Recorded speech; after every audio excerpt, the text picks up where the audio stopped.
All right, so I guess let's start with Sunday night soccer, right? We had Miami and Atlanta in a rematch from the uh, first round of the playoffs last year, where Atlanta had the upset. But Miami is the one that wins this match. Fafa Pico with the late goal. A really good header to head it down, and it just kind of got right in the corner where Guzan couldn't reach it in time. We also had a nice Messi chip at the beginning of the game after Atlanta took the lead like 10 minutes in. Messi comes back and scores in the first, I think it was the first half. And then, yeah, 1-1 at half. And then here comes Fafa Pico late in the game, giving um, Miami the lead away from home in Atlanta.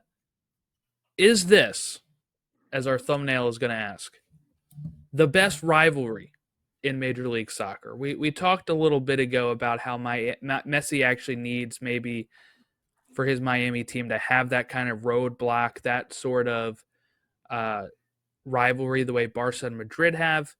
We have El Trafico, we have Hell is Real, we have Hudson River Derby, we have all these rivalries in Major League Soccer. But is this Cascadia, but is this right now the best one? Yeah, I mean, I think if you look around the league and the direction of these two clubs, I think that this might be number one, especially this year. Hell is Real, I think, has taken that gauntlet in past years. I do feel like LAFC and LA Galaxy had kind of taken a back seat just because Galaxy weren't as good. But then last year, Galaxy run the table and won MLS Cup. Um, with them not performing as well this year, with Columbus kind of taking a little bit of a step back, with Cincinnati kind of regressing here early. I feel like Jordan, this is the Atlanta was seen as the darling of the transfer window, bringing back different pieces like Almiron, and you bring in Latte Lath, and you bring in a whole slew of good signings over the last couple of transfer windows that they've got. They've got Ronnie Dyla. Um, they have the best support, I guess, in the whole league. So, and then you and I texted about this, where I feel like just overall atmosphere, I think Mercedes Benz probably gives you the most, between them and probably St. Louis, give you the most European feel.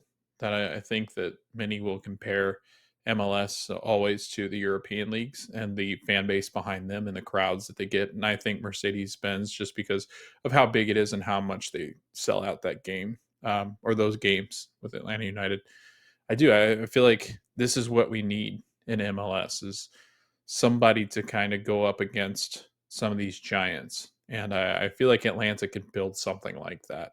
And I think with proximity, I think they're close enough between Atlanta and Miami that I think it presents a unique rivalry, but a one that I think exists in other sports. Um, for instance, you got the Marlins, you got the Braves, not typically seen as rivals, but I think definitely divisional rivals. So, yeah, I mean, I think this is as close as we get to, uh, I think, an Eastern Conference rival that goes up against El Trafico.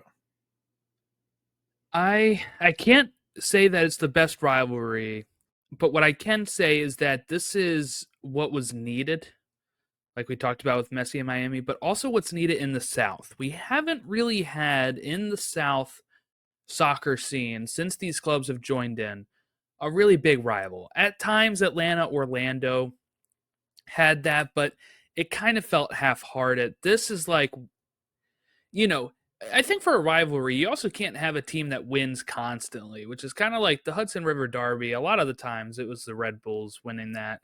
It's kind of evened out, I think, a little bit more lately. But when you have this, where like Atlanta got the better half in the playoffs, and now Miami's here getting a game away from home, I've seen some people say it is their revenge tour for that. I'm sorry, this is not a revenge game because playoffs are not at stake. I like, if I'm Atlanta, it's like, cool, you beat us in the regular season, congrats.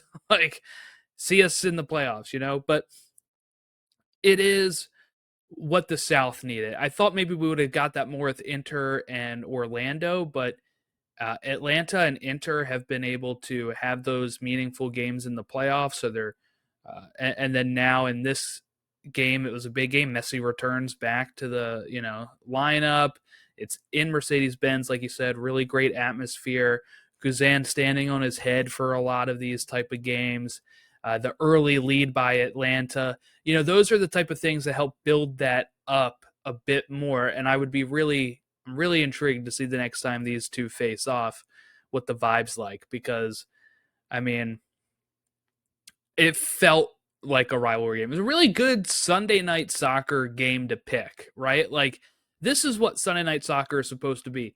Last year, this game gets buried away at 7:30 probably, and everybody's watching their own team. But everybody on our Twitter feed and stuff was on watching Sunday night soccer, watching this game, talking about what a great game it was, because it was a really great match.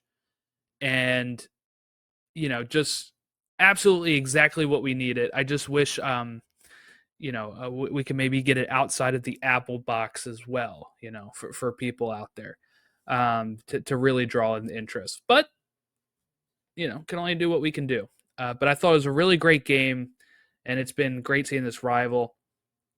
I'm not sure if I can even say about how it is with Hell is Real yet, because I feel like since he's been struggling, Crew's not where they are. I mean, Atlanta's been struggling too, right? But definitely the premier rival in the southeast of the states right now. Yeah, no, all good points.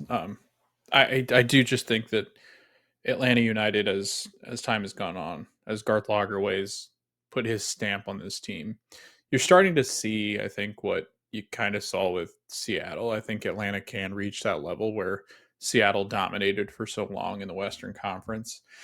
I think you could see that, or a resemblance of what that team was in Seattle with the team that is currently being constructed. And you got to remember that too, is like these guys haven't played a full 5 games yet, handful of games. So I think there's a lot of things that, I mean, Latte Lat, there was a point where it was 2-0 before that was called back offside. Yes, very close. And Very close yeah, offsides.